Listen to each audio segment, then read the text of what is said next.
Okay guys, we're going to take a look at Stellar because it was requested.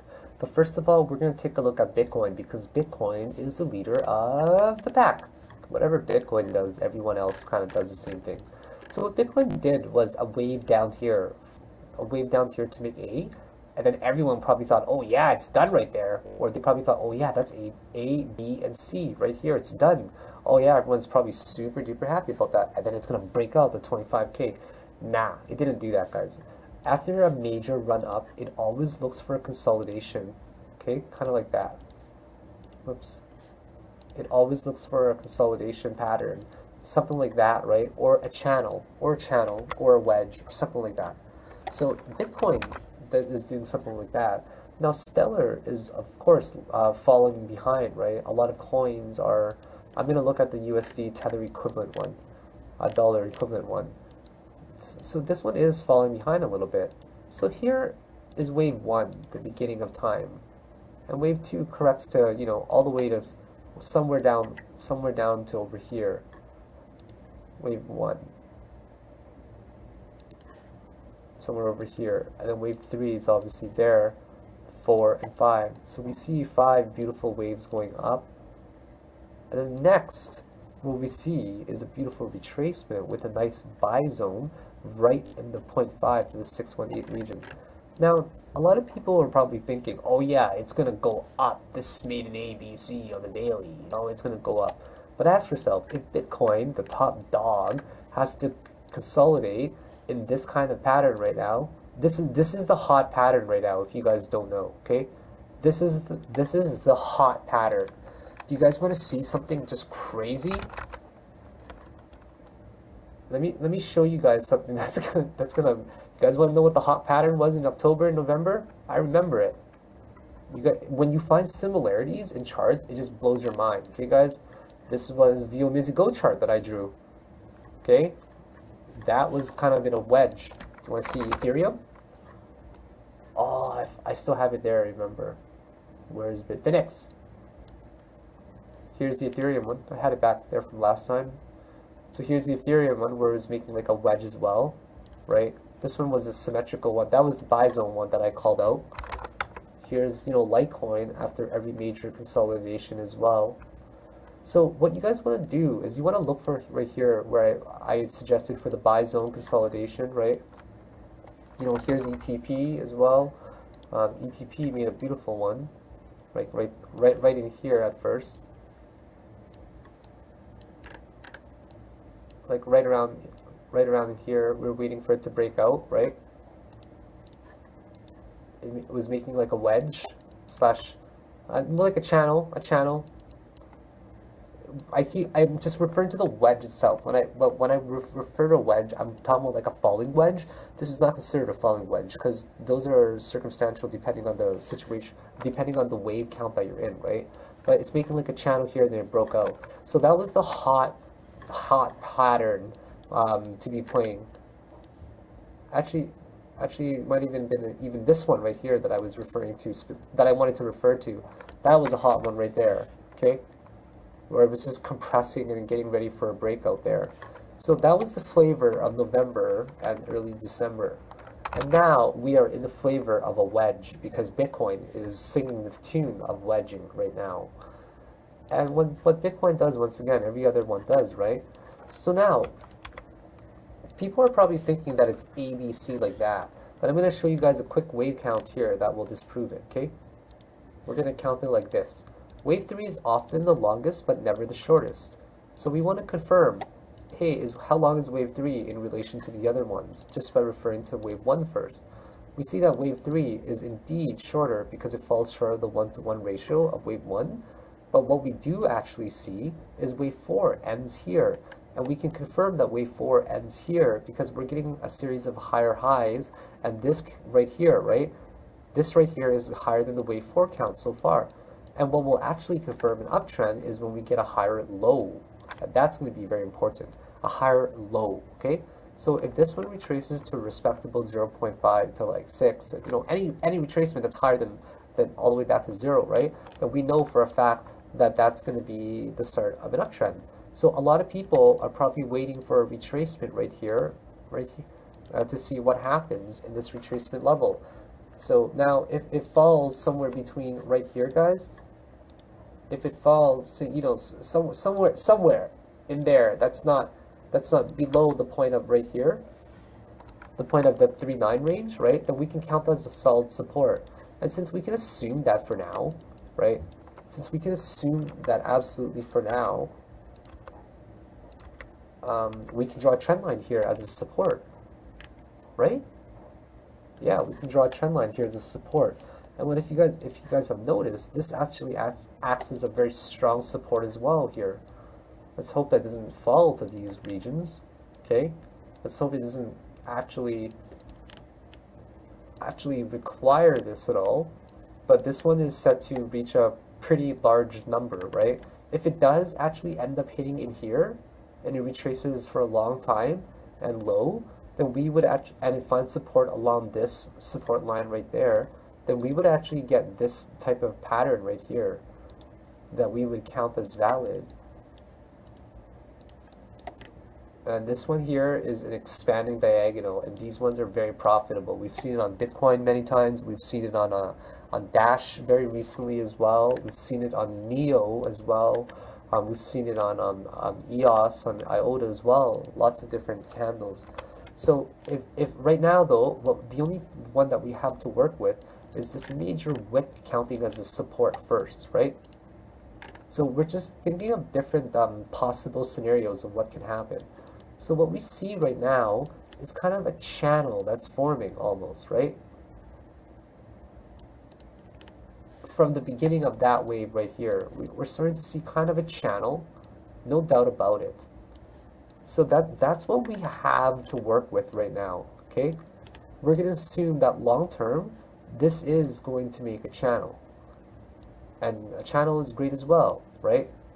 Channel is a beautiful thing. This one here is going to be, if it fell to here, we're going to get a massive uptrend. So now, what we want to find out is, now that we've isolated some of the areas, is what kind of pattern is it going to make, right? So first of all, we have to think of the primary patterns that it can make. The primary patterns that it can make are, you know, something along this line. If this support held, right, this would be a symmetric triangle, right? This one here be in an ass triangle, which is very bullish, right? That could happen, but not likely, right? And then we can get something that kind of, and then if that fails, right? So right now, if this support holds, and it does what we talked about earlier, which is goes to a B point up there, now we would have a point right here as a primary support, right? As a primary support. If ABC did something like that up there, okay, we're just gonna assume doesn't hurt. Okay, maybe not that high. I don't want you guys to think that it's gonna go that high. You know, we're just gonna say something like that. ABC does something like that, okay? Okay, maybe that's not realistic either.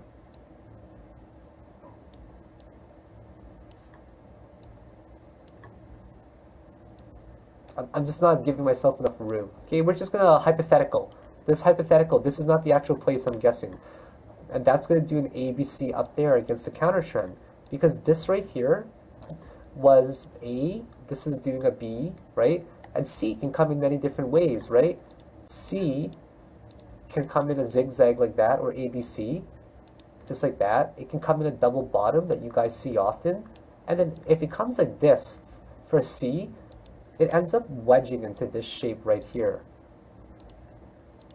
Wedge into that shape right there. And then this is discounted, and then we can automatically expect and assume an A, B, C, D, E correction to happen like that, just like how Bitcoin is happening, or is going through right now, right?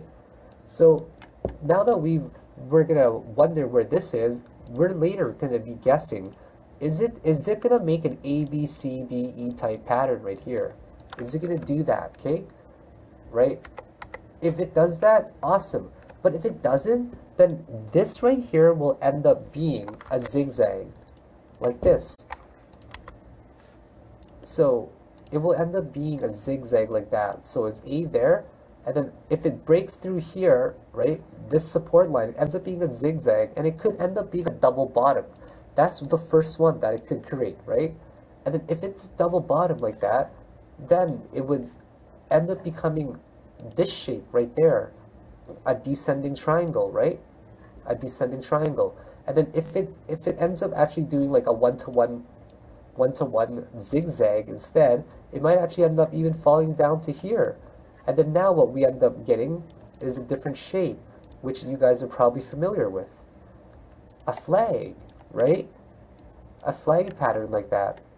And then what it will try to do later is, you know, it'll try to bounce off of here, right? Off of here like that. And then we don't call that A, B, C, D, E, right?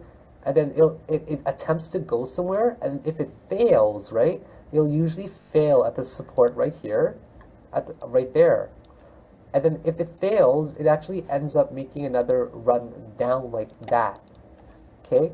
And then this ends up becoming an Elliott wave W, X, Y combo, W, X, and Y, where this one here has 5 runs up like that, right? That could be a 5, or this one could be a 3-wave structure as well.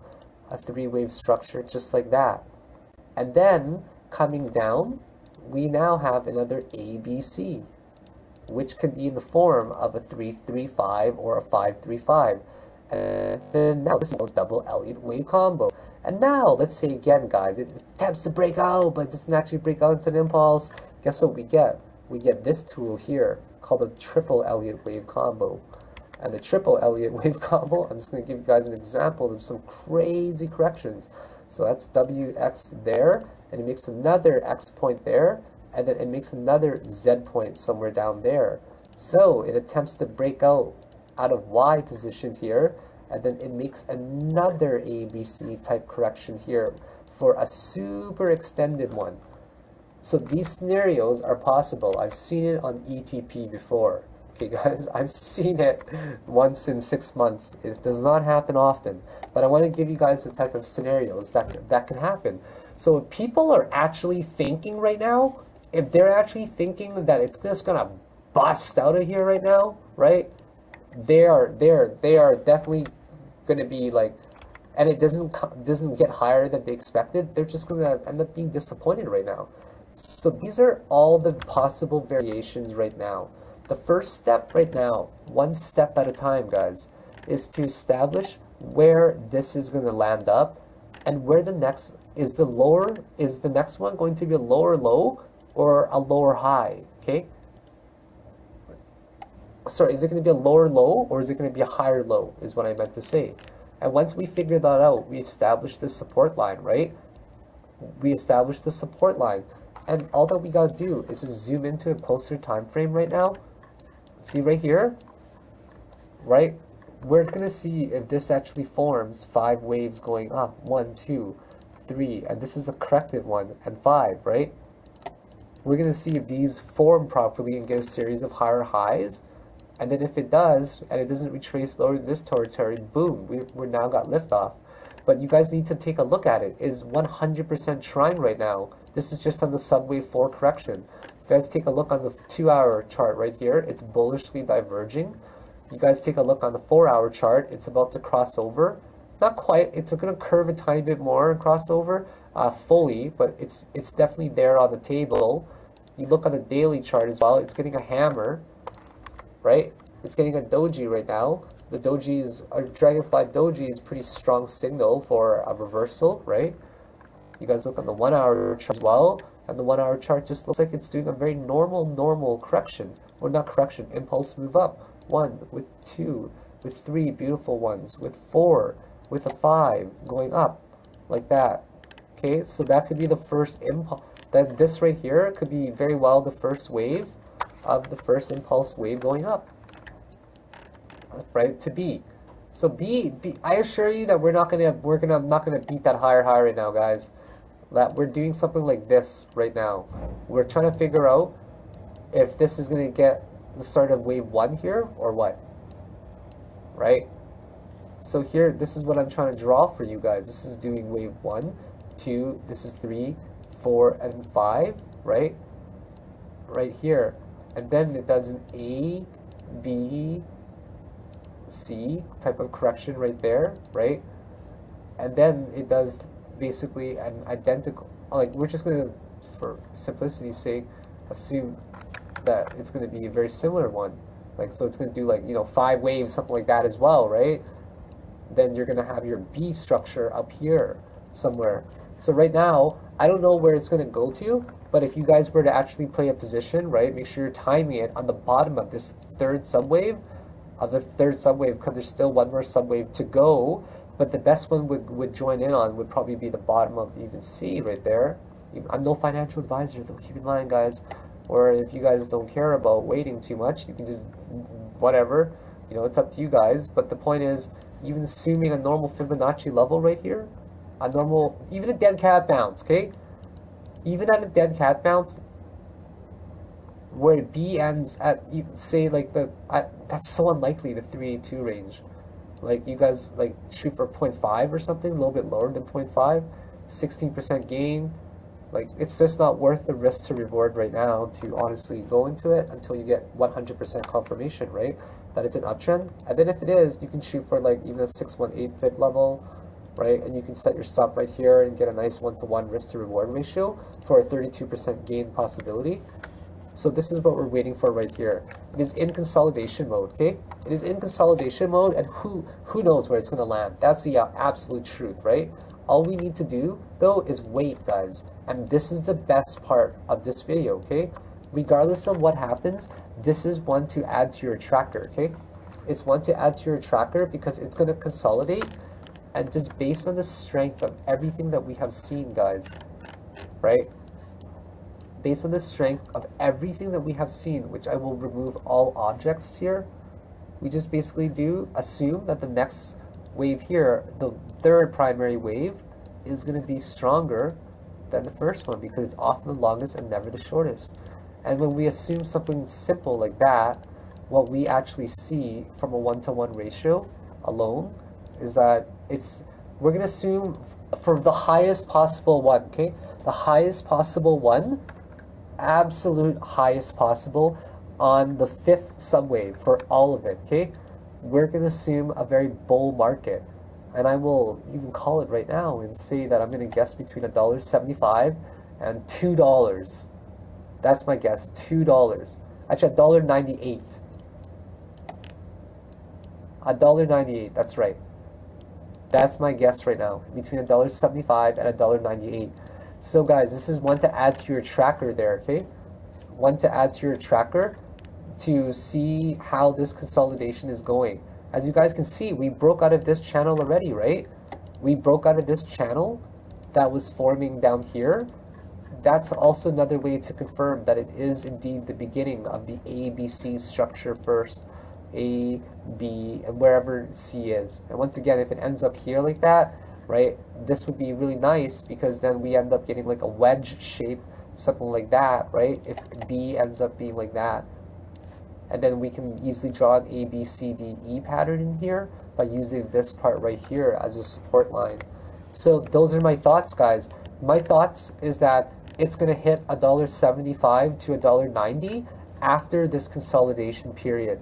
So what we need to do is we need to create a spreadsheet and plan ahead and get lots of leads, generate leads, find out what is consolidating, what is going on an uptrend soon, what is going on a downtrend, which coin we should be interested in now, which coin we should be interested in tomorrow, in the next day, in the next week, possibly 2 weeks from now, right? We always want to have leads generated so we can filter it and push it down the pipe. So as the time gets closer for these consolidations, we have a very good idea of what risk to reward ratios they can be, what kind of targets we can get to as well. And most importantly, we've actually got stuff to focus on rather than just sitting there and just waiting for, oh my god, it's oversold all of a sudden. Hey, well, guess what, guys? We can try to predict these oversold regions as well, okay? So those are my thoughts right now, that this is the bottom is in. The bottom is in right now. We're going to try to look for a B point somewhere up there. Somewhere up there, right? We don't really know where the heck it's going to be, first of all, right now, right? That's incredibly hard to predict. But what we can predict, just last thoughts, is using this right here. is about 69 shy of 70 is where it's gonna bounce, I'm guessing. Actually, maybe even higher, maybe to the 618 level. Who knows? Between 69 and 85, right? And then C will come down to somewhere like that, and then we'll figure out, guys, if it's going to make a channel or if it's going to make a wedge. And my guess is that it's actually going to make a wedge formation, because that's the flavor of the month, guys. Okay, so I hope you enjoyed my video. Long term, guys. I'm talking like long term, like months. Okay, I'm not talking about weeks. I'm talking about like a very long time hold, maybe like 3-4 months or something, where we could be looking at $1.75 to $1.98 there. Okay, so this is one that you guys should be keeping an eye on, and we'll talk in a few weeks about this coin here to get an idea of a actual possible breakout outside of the consolidation. Right now, that keep in mind, any breakout is a consolidation right now. So mine right now, my target for the consolidation breakout to form wave B would be, on the average, I'll say about 0.755, okay, 75 cents about. And then after that, I think we're gonna head down and try to find C. And once A, B, and C is formed there, we can easily figure out the rest, guys. The rest will be super duper duper easy, and we'll talk then. So if you guys enjoyed my videos, I'd really appreciate an upvote on steemit. I'm a huge fan of steemit. I think it's going to be quite a hit this year. And on top of that, if you guys like it, you know, like, subscribe, share the videos, you know, follow me on YouTube, follow me on Twitter, guys. I tweet a lot of, I try to tweet a lot of helpful stuff for the public there. And I've also got a cryptocurrency for my dog Luna there, just for emergency funds. People have donated to it before, just to help out here and there, you know, and help them. And just say thanks for what I'm doing to the community. But don't ever feel obligated, right? If you guys want to, you're welcome to. If not, whatever. It's there for the public. So I will see you guys when we figure this out. I'll see you guys when we figure this out, okay? I'll see you guys at point B, hopefully, and then we'll try to see where C is. Just don't forget, guys, that we are still in consolidation for Stellar right now, and this breakout is not an actual impulse move breakout, okay? It is a consolidation to B breakout. So take it easy. These are my thoughts. Bye now.